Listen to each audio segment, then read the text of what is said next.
Será que os anjos realmente existem? Será que podemos vê-los, conversar com eles, saber quem são?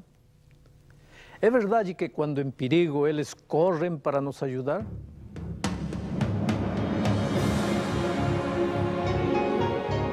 Ele permaneceu através dos tempos. O livro de Deus, a Bíblia. Indispensável em nosso mundo complexo.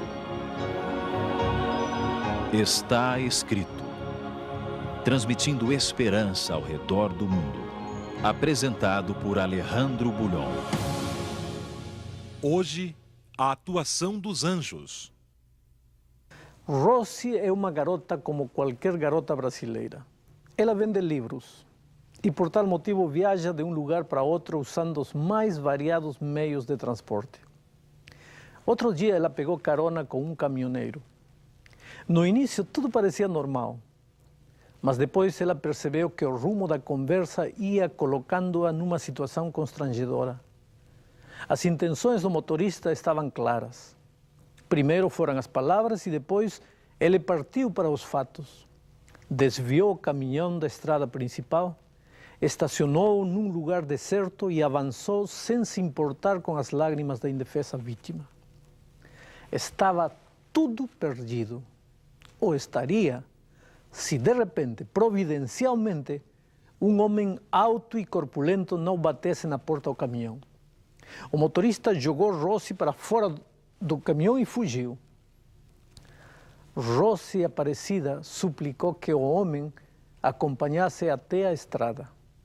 Ali, o protetor da trêmula garota fez parar uma caminhonete.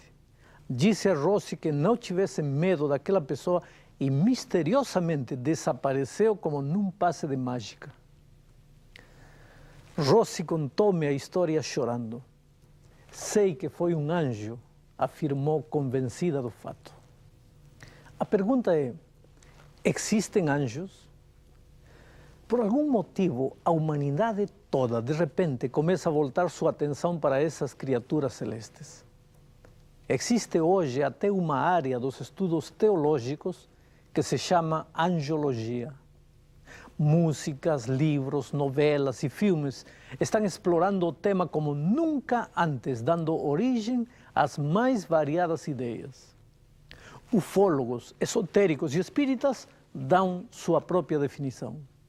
Os racionalistas negam a sua existência. Mas o que diz a Bíblia a respeito do assunto?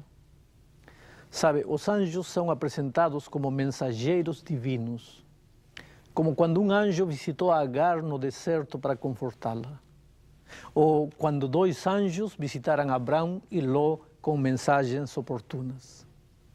Em outras ocasiões, os anjos são apresentados como vigias, como por exemplo quando os anjos ficaram guardando a porta do Éden, ou então como intérpretes, como quando o anjo ajudou a Daniel a interpretar a visão que estava recebendo. O livro de Apocalipse menciona os anjos 32 vezes. Ao descrever o trono de Deus, o apóstolo João relata que havia ao redor do trono, um ao meio de cada lado, 4 seres viventes cheios de olhos por diante e por trás. O primeiro ser era semelhante a um leão. O segundo semelhante a um touro. Tinha o terceiro ser o rosto como de homem e o quarto ser era semelhante a uma águia voando. Você pode ver que aqui se mencionam 4 seres viventes e não especificamente anjos. Mas no Velho Testamento, o profeta Ezequiel teve outra visão do trono de Deus e viu também estes 4 seres de Apocalipse, seres estranhos. E aí Ezequiel os define como querubins de Deus. Isso está no capítulo 1 e no capítulo 10 do livro do profeta Ezequiel. Estes seres estão cheios de olhos por diante e por detrás. Por quê? Bom, lembre-se que estes seres estão presentes ao redor do trono de Deus no momento do juízo. Este é um momento de acerto de contas. Tudo será trazido à luz, nada ficará oculto e não existe melhor símbolo de vigilância que os olhos. No livro de Provérbios, no Velho Testamento se confirma isto da seguinte maneira: assentando-se o rei no trono do juízo, com os seus olhos dissipa todo o mal. Provérbios 28. E vejamos o que diz Davi. Davi acrescenta o seguinte no Salmo 11, 4. Nos céus tem o Senhor o seu trono, os seus olhos estão atentos, as suas pálpebras sondam os filhos dos homens. Mas por que os seres viventes de Apocalipse aparecem como o rosto de leão, touro, homem e águia? Bom, os rabinos judeus explicavam o mistério destes rostos dizendo que a mais exaltada de todas as criaturas vivas era o homem. Dos pássaros, a águia, do gado, o boi, e das bestas do campo, o leão. Todos receberam realeza e grandeza e estavam sob o carro de Deus. Quer dizer que estes querubins representam as formas mais destacadas entre os animais. Tendo em conta isto, poderíamos dizer que cada rosto representa a função dos anjos. O leão é símbolo de bravura e coragem. Ele é o rei dos animais. Assim, em muitas circunstâncias da vida, quando você se sentir indefeso, com medo diante de alguma situação, pode contar com a coragem e a bravura que os anjos podem lhe oferecer. Já o touro é símbolo de nobreza e de trabalho incansável. Eu te pergunto, alguma vez você já se sentiu cansado e com vontade de desistir? Tem diante de si um desafio tão grande que teme não poder enfrentá-lo? Pois então chame pela força do anjo e verá que quando achar que não tem mais forças para resistir, você será fortalecido pelo anjo de Deus. O que simboliza o homem? Bom, ele simboliza sabedoria, inteligência, habilidade para decidir o melhor. Está porventura você num momento em que precisa de muita sabedoria para tomar uma decisão?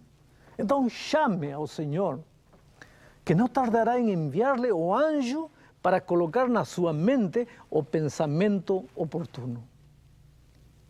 Uma águia voando, era este o aspecto do quarto ser vivente.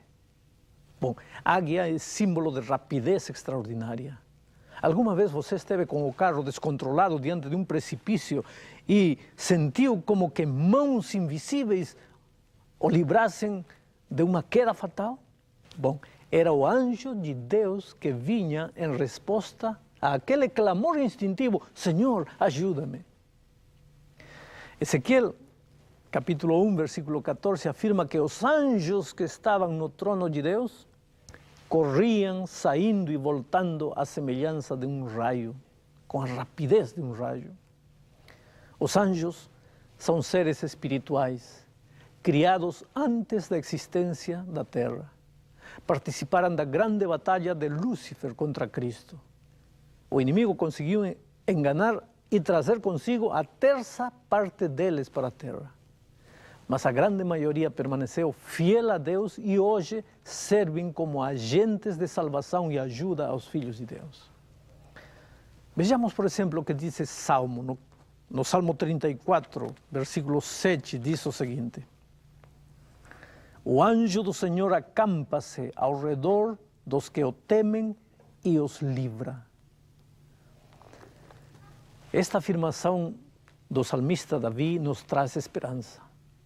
Nos últimos capítulos da história deste mundo, os anjos desenvolverão missões importantíssimas que têm a ver com o destino dos seres humanos.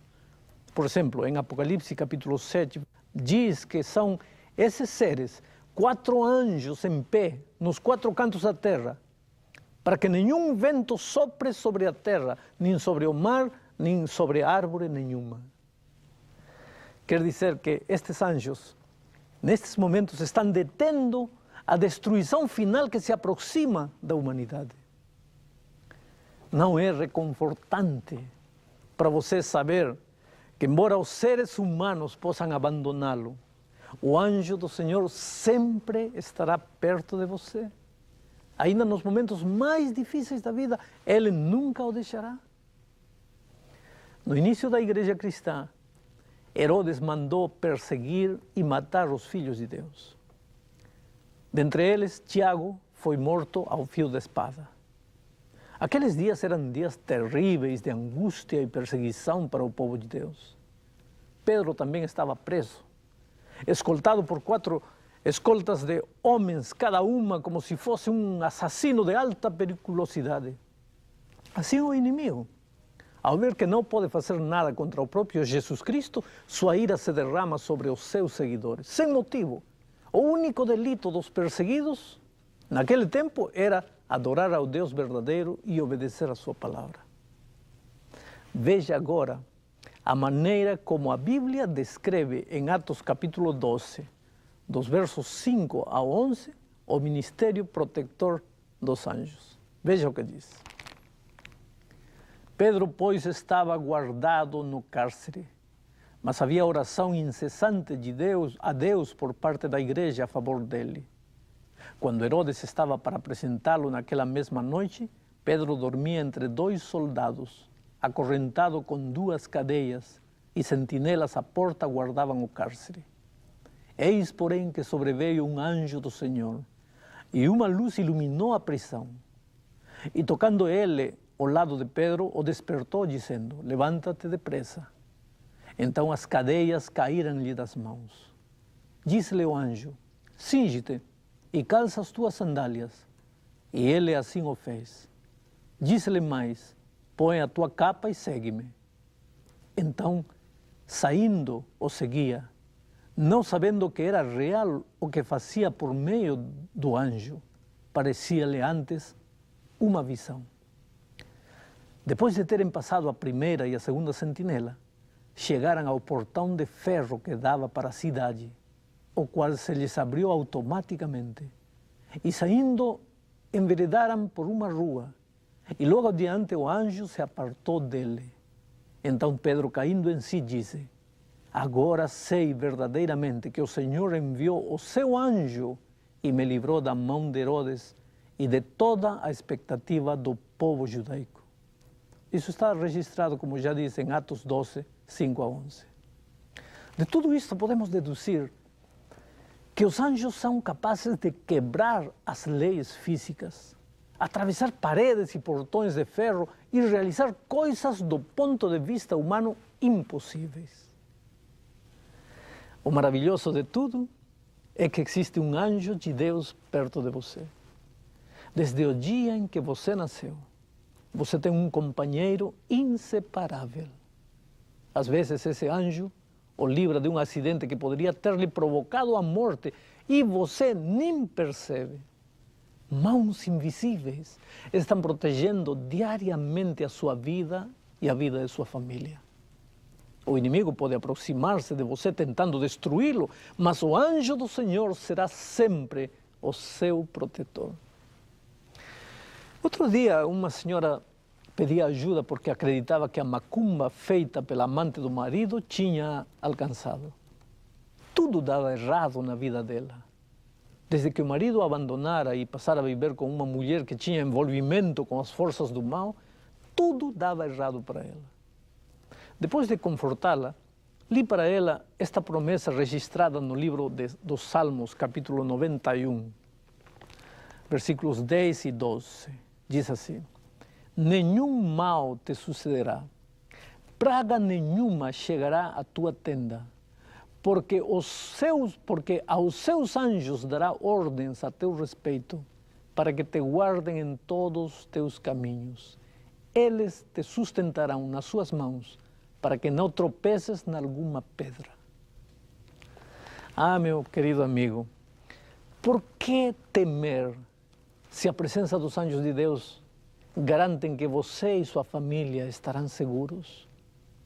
No fim dos tempos, quando os filhos de Deus voltarem a ser perseguidos por obedecer aos mandamentos bíblicos, os anjos de Deus encarregar-se-ão de alimentá-los e confortá-los em meio à dor da perseguição.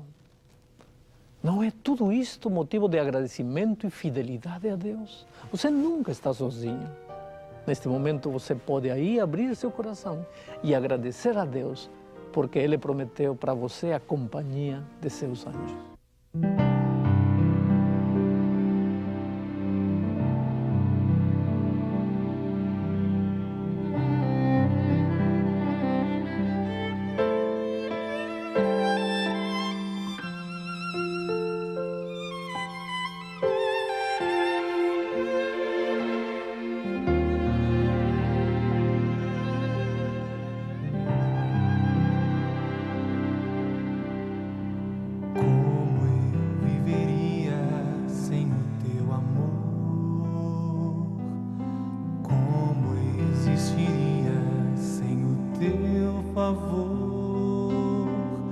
Num cantinho do universo aqui estou, Senhor.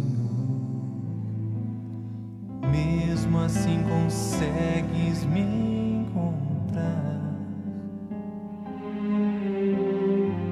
Hoje descobri que sou especial. Não existe nesse mundo alguém igual.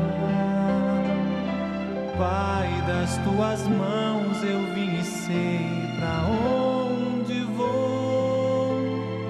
Vou voltar pras mãos de quem um dia me salvou.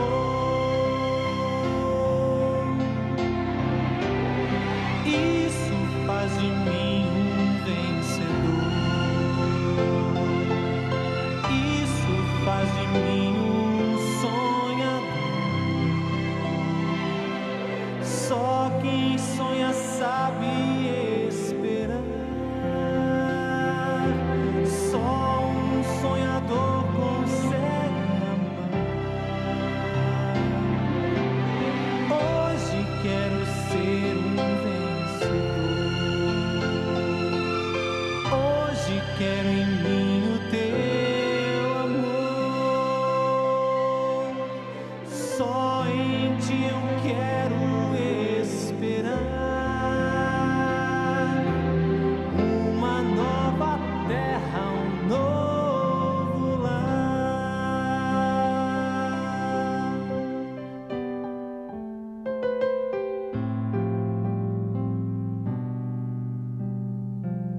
Como eu poderia te deixar, Jesus?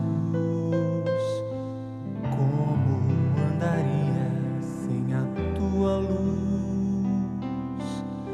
Quando a escuridão me abraça e eu não sei fugir, só tu podes vir me consolar. Pai, o mundo inteiro perde o seu valor quando desconhece que tu és Senhor. Eu agora entrego inteiramente o meu viver. Só na tua força eu sei que poderei crescer.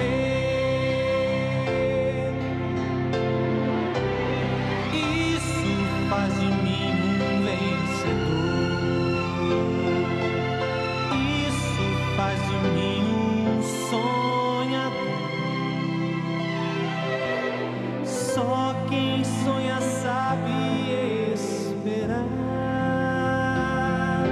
Só um sonhador consegue amar. Hoje quero ser um vencedor. Hoje quero em mim o teu amor. Só em ti eu quero esperar uma nova terra, um novo lar.